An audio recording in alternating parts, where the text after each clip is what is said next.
Do you ever feel overwhelmed by your daily life as if something inside you is trying to get your attention? As an international teacher, shaman, and energy healer, I will bring the tools of a lifetime to guide you to explore how to live consciously, awaken your innate wisdom, integrating the design, development, and emergence of your divine blueprint. Each episode blends grounded conversation with multidimensional insight, guiding you to release old patterns, align with your higher intelligence, and live awake, aware, and fully present. The Soul Wisdom Project with me, Shakti Bottazzi, starts now. Well, hello there. It's so good to be with you once again in these very intense times that are not going to stop being intense. And that's why I was guided to choose this topic for today, which is fate or destiny. Is it written in the stars? I love this one because I would like to ask, what if your life has a blueprint, but the outcomes are still yours to choose? I think there's so much power in that question. Don't you think so too? And fate and destiny, for sure, are two terms for many years in my life. I wasn't quite sure what the distinction was between them.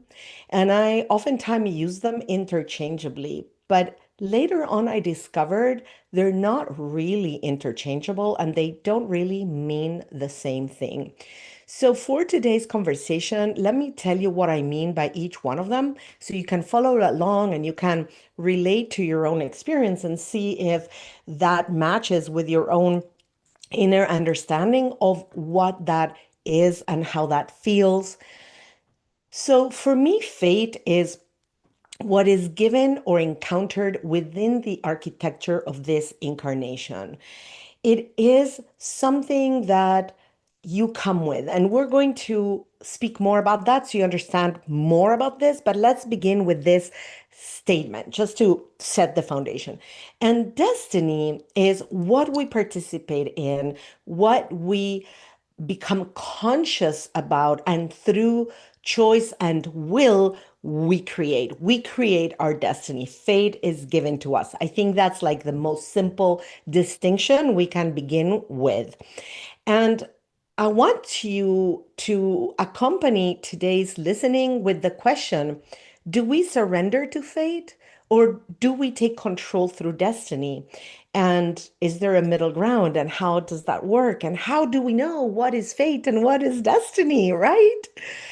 So I'm hoping that today, at the end of the show, you will leave with three takeaways.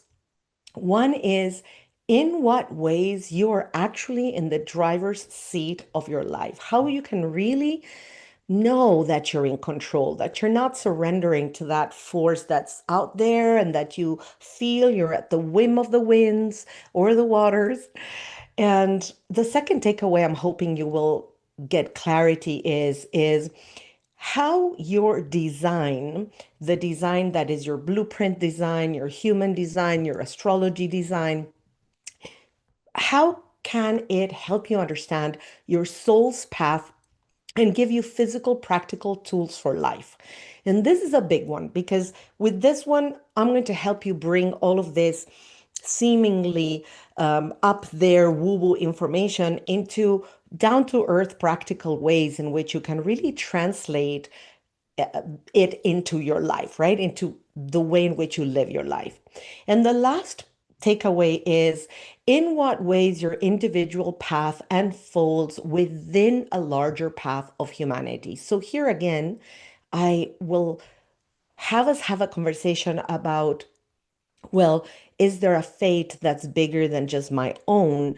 And is there a destiny that I can create even within a fateful world, right? I'm fascinated by these topics. And I'm hoping to guide this conversation in a way that you can really find that truth within yourself, that you can really know where it resonates with you and where you realize, like, oh, wow, I was taking that for granted. And instead, I had so much power here that I wasn't really harnessing. So, Yeah, I'm excited about this conversation. I hope you're too. I want to begin by really speaking about how fate was understood by humanity throughout millennia, really. Human beings, if you are fascinated by Egyptians and by ancient lore and by different consciousness and religions, and you probably will have realized that humanity has been asking this question for thousands of years. Is my future already determined? Can I know it? And if I know it, can I change it? I mean, this is something that has been going on in all of the rulers of humanity, kings and queens and pharaohs, right? In ancient Egypt, which I feel very connected with also because I've had many past life memories about lifetimes in Egypt, pharaohs and their people looked to priests, to diviners, to dreams to find the omens. The oracles would explain the symbology of the messages that were interpreted for the pharaoh. And sometimes the interpreter was even killed for the interpretation. So it was a very fine line to walk. But there was this understanding that perhaps this bigger um, creator, this bigger God knew something about what was coming that humans could not see, and that sometimes would be damning and sometimes would be fantastic. And so there was this greed many times by the rulers, right? To understand what's gonna be.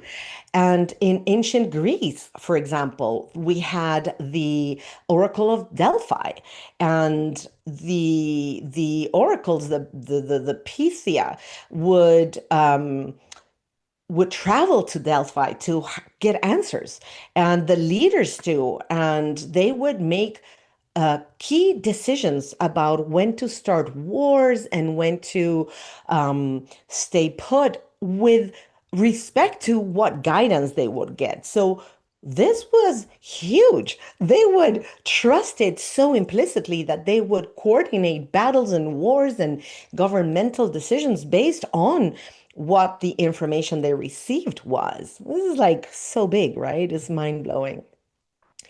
And recently in the movies, we had the Odyssey, right? And so we can see this story of Oedipus, where a prophecy says he will kill his father and marry his mother, and everybody tries to prevent the fate. And then lots of other things happen, and we see a little part in the film that's been in the movies lately. And really there is a profound question about, can we escape our fate, or can trying to escape our fate sometimes lead us right towards it, right? And I have some experiences about that I do want to share with you. In Rome, for example, we had what we call the Vestals, which were virgin women who predicted the future. They had to stay in their purity state. And the Romans had also what was called the augurs, and these interpreted the signs, the movements of the birds. They looked at sacrificial animals, right? And again, they too made political decisions at the time when the Roman Empire was ruling the world known at the time by following what they interpreted the gods were telling them. Crazy, crazy. So here we are thousands of years later. But I wonder, have we changed much, really? We still want to know, right? We still seek uh, a multi-dimensional reader, a healer, a channel, the tarot cards. We try and intuit what's coming. We try and understand. Um, we look at what's happening in the skies at all times. And yeah, this is a deep-seated question in our souls. Our souls come to earth, and then we begin living our lives, and then we have all these questions, and we want to know. We feel a yearning to live our soul's purpose, and sometimes this yearning is pulling at us, but we can't quite figure out what this yearning is wanting to tell us. and we're spinning our wheels and we're suffering and we're unhappy and we don't know where to take it from there. And yeah, many times beyond the definition I gave you from destiny and fate, we still confuse them. We still may interpret an aspect in our lives for which we do have choices, and therefore we could control the outcome, to aspects that we may feel that we can't do anything about it. And this is a deep conversation because we may feel we can't do anything about a situation for so many different reasons. We may feel it because of our own stories, because our past seemingly determines our future, which is a myth. It's not real, but we believe it is. And for this conversation of today, I want us to think of destiny as our north. Where are we heading, and how our choices and our participating actively in the decisions we make will help us get there and create that destiny. And from a soul perspective, like I was saying, we chose this incarnation and we choose it with a certain architecture that's unique to us. We have a point of entry, we have a point of exit. We choose the family, and in choosing the family, we're choosing those parents, we're choosing our siblings, our extended family, our grandparents, we're choosing the communities, and oftentimes the communities where they were born are not the communities where you will be raised because they move, they emigrate, and all those circumstances, the cultures, all those will support the lessons that you will learn to move from fate towards destiny. And also, they will determine some of those things we call our gifts and those things that we bring into the field in which our lives will unfold. So, you may ask, and so many of my clients sometimes ask me, it's like, well, but if the soul chooses this architecture with so much information and so many pieces that we can't control, like who are our parents and where do we live as we grow up, where does our free will operate within all of this? And that's where it really gets fascinating because there is such a thing as a blueprint that you come with. And this blueprint really, if we look at it from the window of human design, which is such a powerful tool to look at this, you can understand what are you here for? And I love to look into, is this really written in the stars? Why has astrology been so profound throughout the ages, millennia? How it has been approached and what the sky looked like and all the temples that exist today on Earth, temples that now have been um, carbon 14 measured in history in historical time to be more than 10,000 years old. 10,000 years older than 10,000 years. And these temples have perfect alignment to constellations, to the equinoxes and solstices. So we can tell that clearly there was an information that humanity was already understanding thousands and thousands and thousands of years ago. And that these are patterns that are part of the collective, like I was saying, but that clearly influence the individual. And that's where I love to think, and this is not my invention, it's part of the many authors in astrology that I've read and I've studied with different teachers. You can look at your birth chart. Your birth chart is, for you who don't know astrology, and many of you don't, is a map of the sky from the moment in which you were born, the exact moment, the time of day, and the place where you were born where it's looking at the sky divided in 12 parts, like pies, like pieces of a pie. And these 12 parts are 12 houses, and each of the houses determines a different aspect of your life: the self, the family, the siblings, your work, communities you are with, all these different parts that have to do with the human experience. And then also there's 12 zodiac signs, and all the zodiac signs have different characteristics, and the planets and the stars. And I say the stars because the sun is a star and it's in there, and then the planets, and then the moon, and then the how the moon and the sun interact. Those are the nodes. All of that is mapped in a two-dimensional drawing. And I call that the mandala of your life. If you're familiar with a mandala, in India, a mandala is just this beautiful drawing that when you sit with it and just look at it, and it has sacred geometry on it, and you just look at it and look at it, you can meditate and enter a state of higher consciousness in silence, contemplation, in silent contemplation, just by looking at the mandala. And so this birth chart of yours can be interpreted as the mandala of your life. And just like a mandala with which you meditate, the more you meditate with that mandala, the more you see different layers of it.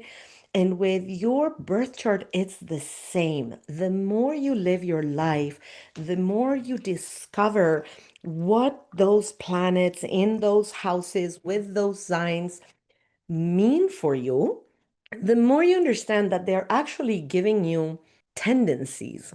So it is fate with an open window for you to have it become destiny. The more you work with it, the more you transform it. The more evolved your life is, the less equal will be to whatever tendency that birth chart brought for you. But here's where I want to bring another aspect, which makes it even more fascinating. When we look at this from the point of view of human design instead of astrology, and human design is like a cake mix. It brings together astrology, the Chinese I Ching, numerology, quantum physics, and um, all of this and more comes together. The genome, the human genome decoded, all of this comes together and creates a cake, like a cake mix where you mix all the ingredients, you add a little bit of egg, a little bit of milk, and you stir, you put in the oven, and suddenly you have a beautiful cake. Human design is a little bit like that. And what is beautiful that I think human design adds a layer to an astrological understanding is that human design looks at the time of birth, at the sky, like I said earlier, with everything that's in it. And in astrology, you divide the sky in 12 parts. In human design, you divide the sky in 64 parts. So it begins by already being a lot more detailed, because in 64 aspects, you have a lot more pieces that may be different. And but not only that, you're looking at the sky divided in 64 parts, and then you're also looking, and here is where I think it becomes really, really rich for you, at what happened with what's known as 88 degrees of solar arc. Now, this may be very technical, but I wanted to be precise when I said it, but it's roughly 3 months before the time of birth. What happened roughly three times before the time of birth is that your cerebral cortex was fully formed. You were in your mama's womb, and you get a flush of information that is looked at as the unconscious aspect of your human design. So now you have information about what was happening in the sky at the exact time in which you were born, and information that was in the sky that happened about 3 months before you were born. And when you look at this and you look at the position of all the planets in all these 64 parts, which in human design are called gates. In the I Ching, they're called um, um, oh my gosh, I'm having a moment. Well, in the human genome, we're called the different genes, and in the I Ching, they're the different. Okay, hello, yeah. So we're going to keep going, but it's 64 parts, 64 hexagrams. There we go. That's the word. Um, we now have a conscious understanding, which when we look at our human design, we can recognize that, oh, yeah, this is how I operate. And we have an unconscious understanding of how we operate that others can see in us, but it's not as easy for us to see in ourselves. And that's why I love to call the human design a user manual for this being that you are. And this imprint is the bones of you, just like your astrology reading tells you just about the time of birth. And then you interact with whatever is happening in the sky at whatever time. Like right now, we're in a big, intense time of what's happening in the sky. I spoke about this in past episodes, so you can go listen to them, especially the one before this one was really, really big about what is happening in humanity for the next year. But what I wanted to take away about this whole conversation is that this map, whatever your astrology mandala is, your birth chart is, or your human design, is not a mandate. And I think that this is what is so key because it's more of an indication of these are the tools you have. These are your fortes, and these are the things that you're here to learn, the aspects you're here to play and learn. And one thing that is very clear, and I never get tired of explaining this because I believe it's such an important aspect of our human journey, is that there is such a thing known as the North and the South nodes, which is indicated both in your birth chart, in your mandala of astrology reading, or in your human design. And it speaks to the South node is what you bring into this lifetime. When we interpret it in terms of which house of the astrology chart it is, which zodiac sign it is, what degrees it is at. We are looking at an understanding of, okay, this is what you brought into this lifetime. And in human design, you get an additional understanding, which is the unconscious part that has also to do very much with your lineage, and it gives you both an understanding of what you're here to learn or heal or release, what is sometimes known as the word karma, but also what are the gifts, the strengths you've already learned in past lifetimes, and therefore you bring into this lifetime as part of your strengths. These things are familiar to you. You're familiar with certain aspects of your life, certain ways of being that are wonderful because they give you strength to start being you.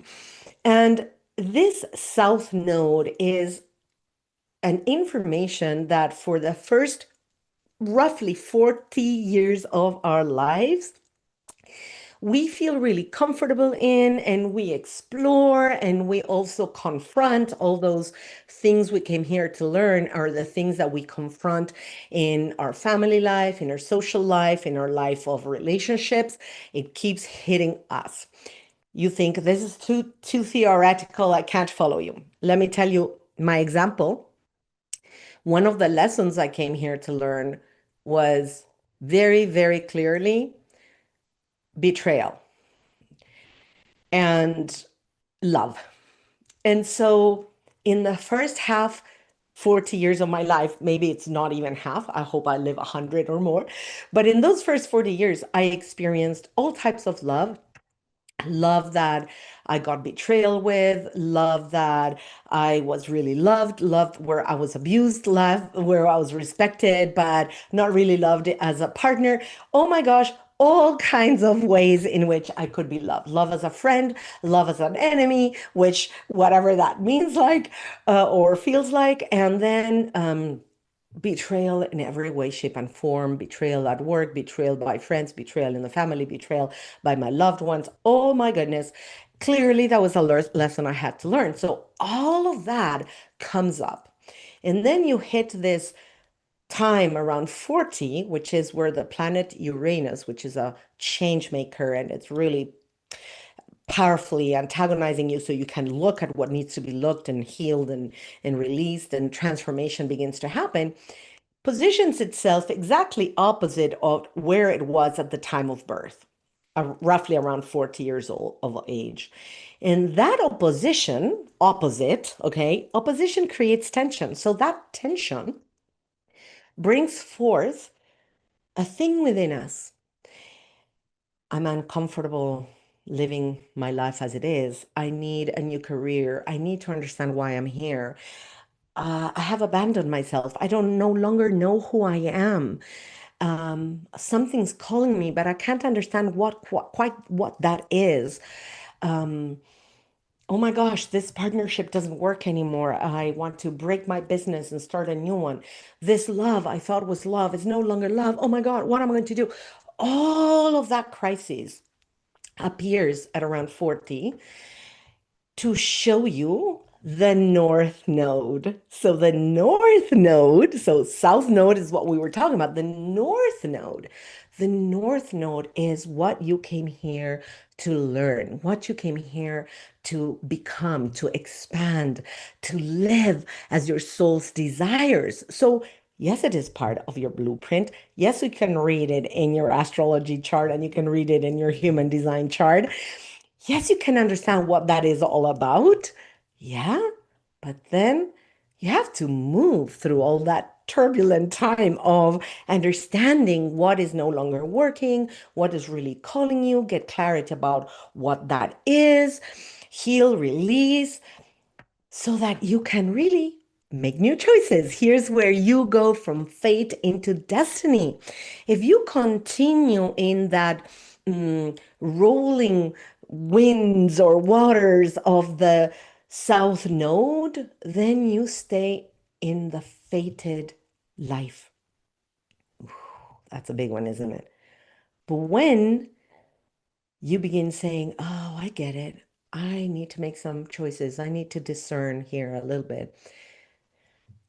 Let's see what's calling. Why am I feeling this yearning, even if I have no idea what this is all about? For sure, this happened to me. It was around 40 where I was like so not happy with what was happening in my life. I couldn't understand what was happening. I was crying myself to sleep in the hotels where I would be because I was a very top director in a multinational. I was traveling all the time. Couldn't figure it out. Crying myself to sleep. Clearly, something wasn't working. From the outside, it was working. I was making lots of money. I was super successful. I was successful in what I did. My teams at work loved me. Yeah, that kind of world worked well. But inside, so unhappy. I couldn't be with my toddler children. I wanted to be home. So many other things were calling to me. And I began to listen, and it created profound transformation in my life. So also, the more we understand this, the more we understand our design, the path our soul laid out for us, the more discerning we can become with our choices. So we're going to go here in a few moments into a break so you can take in everything we said. And I want to make an offer for you, just for you listening to this podcast, to this video. Human design is one of the tools I use to help people understand their own energetic user manual. It's a profound tool. And I do a private human design reading, which could be just one reading for a beginning understanding, or it could be a 3 session package where you can really dive deep into all the aspects of the lineage, what you're here to learn, what you're here to decide is destiny and not fate. And I want to give you this at a discount with the bonus code SOUL99. So you can have $99 discount on the session. And you can find the link in the description to this video, to this podcast, and also on my website, theawakenedpath.com. Human design readings, you go there, just plug the code SOUL99 at the checkout, and you will get $99 discount. And you will find these sessions are profoundly transforming. And I really want to support you with that. We're going to go to a break now. And when we come back, we're going to continue to give you more tools about how can you transform fate into destiny. Are you ready to change and grow? Wherever you are in your spiritual journey to help, I'm Tristan Stoicki, a shaman, astrologer, and host of Musings and Modalities. Tune in every second and fourth Thursday at 3:30 p.m. Pacific as I cover a variety of topics and share techniques to work with astrology, your birth chart, past life healing, and more. Please share this show and subscribe for more guidance from me, your pragmatic shaman bestie, at musingsandmodalities.com.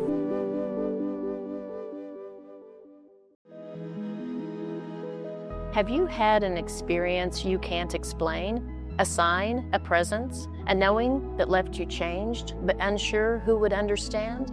I'm Gina Gale Gray, and Weird, Real-Life Stories is more than a show.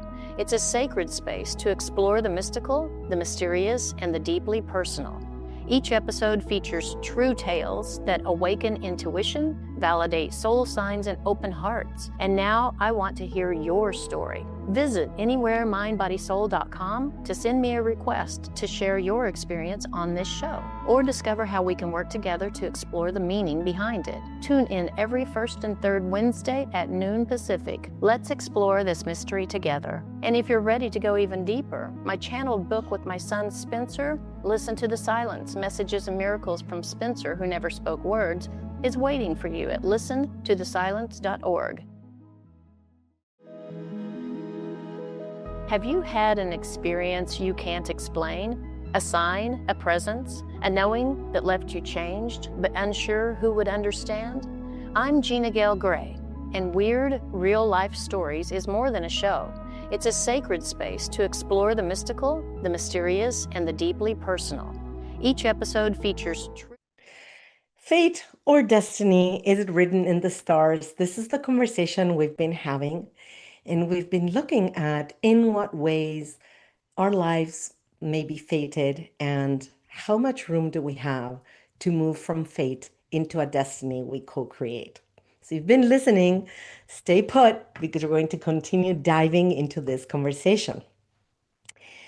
And beyond what I just spoke about with you, about how we have also tools where we may see what aspects are written in the stars, like our astrology mandala or our human design chart, from where we can not only look at what was happening at the time in which we were born, but also what was happening 3 months before that when we were in our mom's womb as roadmaps. These are roadmaps that tells us information so that we can begin discerning.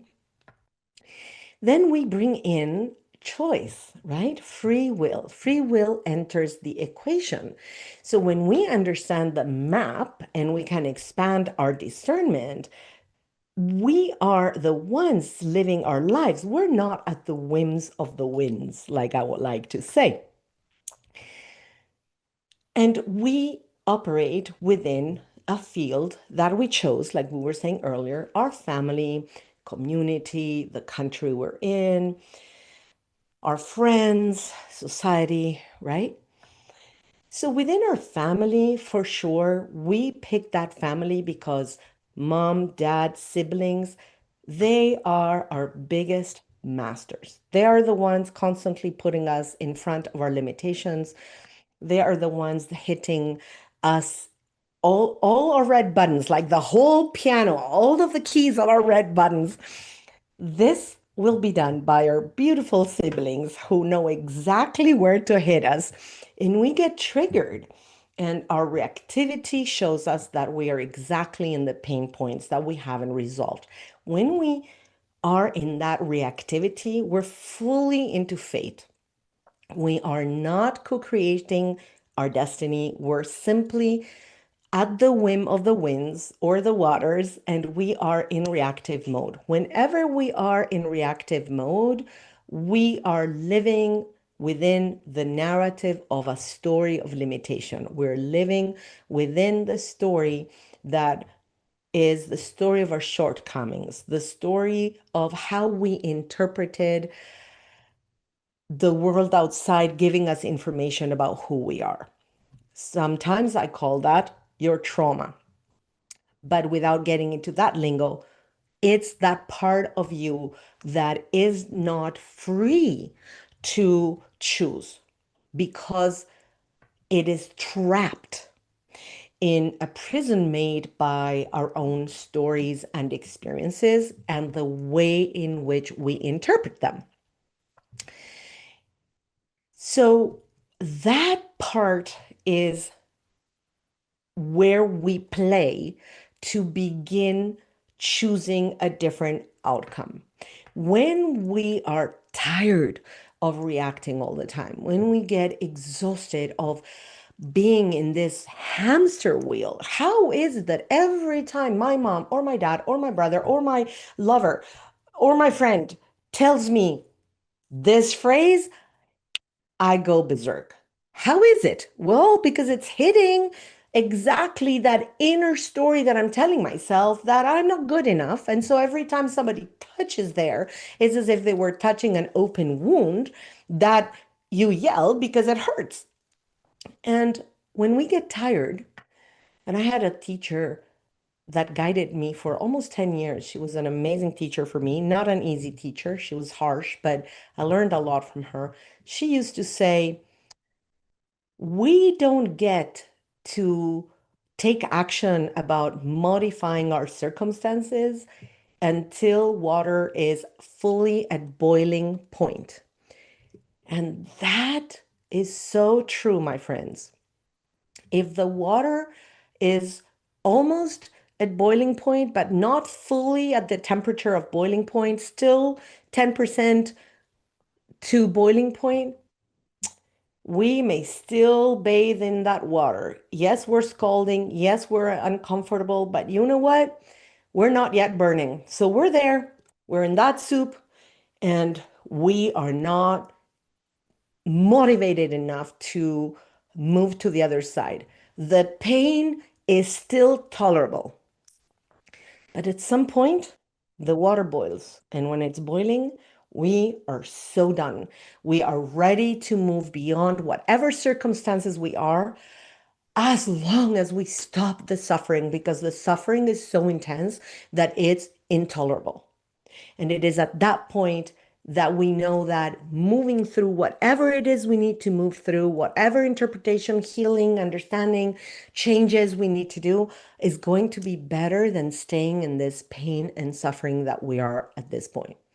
And therefore, we harness that that energy, that force, that strength, and we seek those teachers, those tools, those lessons, or yeah, guides that can help you, coaches or whatnot, that can help you move beyond those stories and begin the healing process of releasing all of those limitations. And as we go through that journey, we stop being so reactive and we realize that, oh, wow, my brother said to me the same thing he said my whole life, and suddenly it didn't make me crazy and I didn't react. Whoa, what a breakthrough. Those are the breakthroughs where you moved, my dear, from fate into destiny. Because now that you don't react anymore, now you have freedom and space to choose. What are you going to do about it? You're no longer reacting. Reactivity, you have no control. You now can choose. Can you feel the power in that? Well, now extend that further. Think about the bigger things in our lives, the politics, the collective upheaval, the economic breakdowns, the cultural changes that are inevitable. Think of Europe and the cultural changes happening from the last 20 years or so, maybe 30. So then you can say, well, Shakti, but then here I am in fate again. These are big things, things that are out of my control. So when I'm looking at it from the perspective of the collective, then once again, I have no control. There's no way I can create a destiny. I'm fully within the whims of the fates. I'm in the fated aspect of my life. What if I tell you that that is not quite true? Because if you think about it for a moment, you can see that the same outer events don't create the same lived outcome for every person. I always think of those people that in the economic depression in America in 1929, and I know you may be younger, you have no idea what I'm talking about, but go and Google it or look into the history books. The majority of people were breaking down, financially broken. But as usual, there were a few people that were positioned at the right place at the right time, and suddenly their lives grew. Even though they were in an economic breakdown and depression, they made lots of money. So you can say, well, how can that happen? Well, because that is destiny within a bigger collective. You're not doomed just because you're within a collective. You still have choice, right? So, for example, I can tell you that many of us, this certainly happened to me. I was called into dropping everything that I was doing 12 years ago and begin doing what I'm doing now, the awakened path, to be a spiritual guide, to use all the years of training. At the time was 30 years of training since I started when I was 19, and begin being a spiritual teacher. And I got myself there. So we're talking 2016, no, 2015. So 11 years ago. And I began learning how to do this, hiring some coaches. This was the beginning of this, that now you see everybody's teaching this. At the time, we were learning with the coaches that were in the prior wave, that were a few that you could count with your fingers in your hand, and that they had been extremely successful very fast. And I mean 6, 7 figures businesses in like 2, 3 years. So I began studying and learning with them. And we were already a lot more people. So the success wasn't coming as fast as we were told it would come. But I began preparing my whole platform. I had a website, I had understood my message, I brought transformation. What tools did I have? I started lining up all the things that I had walked through in my life and understanding my own limitations, what was holding me back. I did all that work between 2015 and 2020. Then 2020 hits, and here I am. I know how to use Zoom. People, you think Zoom is everybody's using it right now. It wasn't as well known at the time. I had an account with Zoom, and I had prepared talks that I was giving live in different places. Like I would fly from Italy to the US, and I would go to yoga studios, and I would go to the Mystic Bookstore in Venice Beach in Los Angeles. I went to a restaurant in St. Louis, Missouri, all these random places. I was giving these talks to people. And suddenly everything was closed down because of COVID. And I said, well, I already have my talks. I'm trained through them to speak in small audiences. I have Zoom. You know what? I had like 3 talks lined up. I was in the US. In fact, I got stuck in the US during the first half of the pandemic. And I'm just going to pivot real quick and create some Zoom uh, talks. And through that, offer my offers instead of doing it live with a few people. And you know what? I was at the right place at the right time, in the right situation with the right tools, at a moment where people were being closed at home and they needed the connection. And that's how the mystery school that I call the School of Wisdom launched the first year. And it was fascinating because even though I was being guided and told This time is for all of us as humanity to go inside and tune in and discern and take this time to find what no longer works and what changes should we do. I was also told by my guides, and you've done that, so you could be ready right now to be there holding other people's hands while they do this job.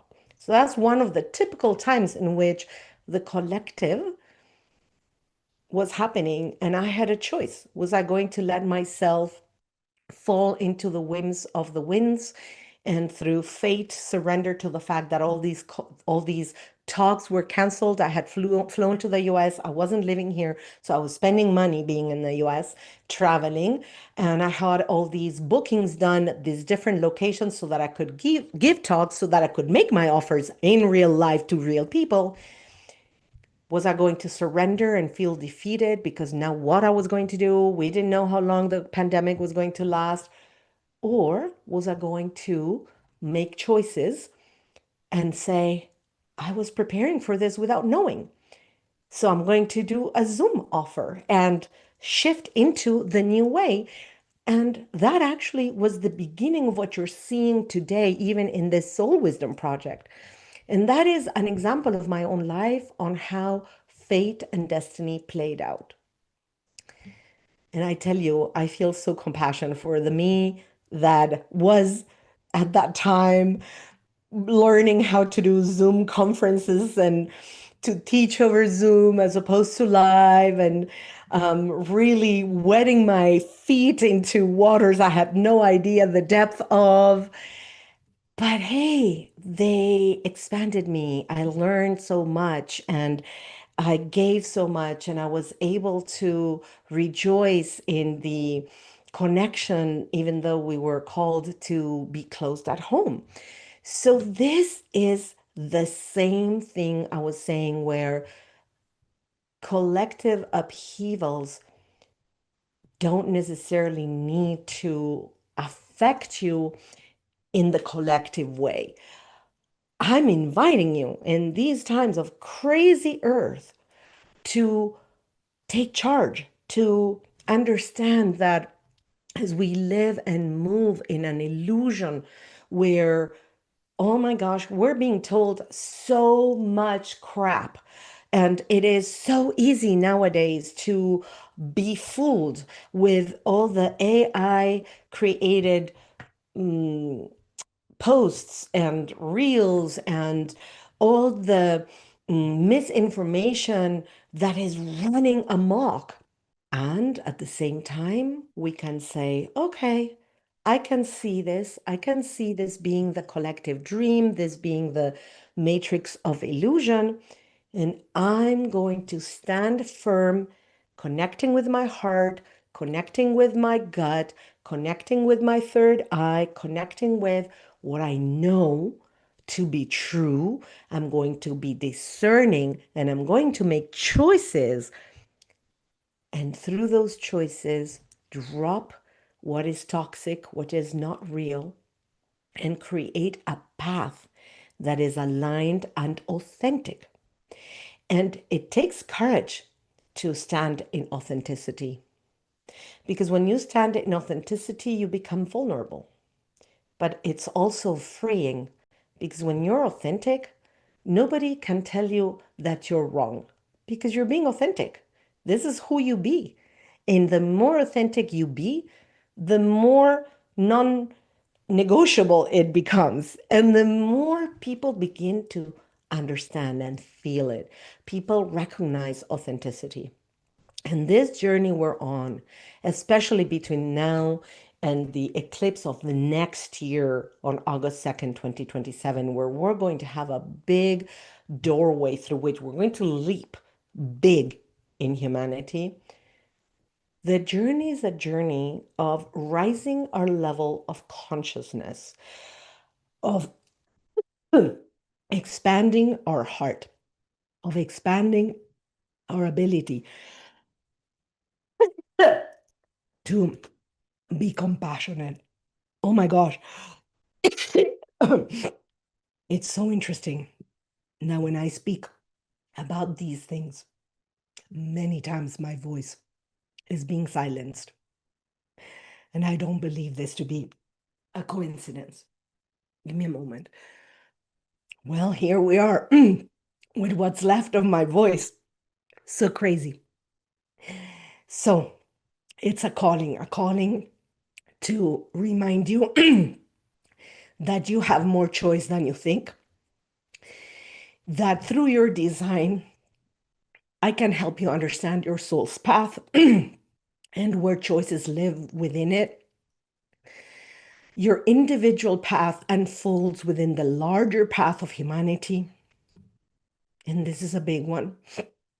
It's big to understand that as you understand the way in which you're wired, your user manual, like I was saying, the more tools you have to discern when you are being in reactivity versus when you're choosing and you are understanding how you operate. And you've heard me as part of the Soul Wisdom Project, the tagline was remembering the blueprint of your soul. There is a divine blueprint, which is the thread beneath all of this. The architecture does not have to remove your agency. The architecture was the soul plan. It was that template your soul imprinted so you could have a remembrance of the highest manifestation of the expression of who you may be. And when you understand that, then you can reclaim your agency and understand that your divine blueprint and your way in which you're wired, your mandala, your user manual are a meaningful part giving you the understanding of the field in which you operate and how within that field you can move from fate to destiny by your freeing yourself from conditioning and begin making choices. So I want to tell you so you can think about this.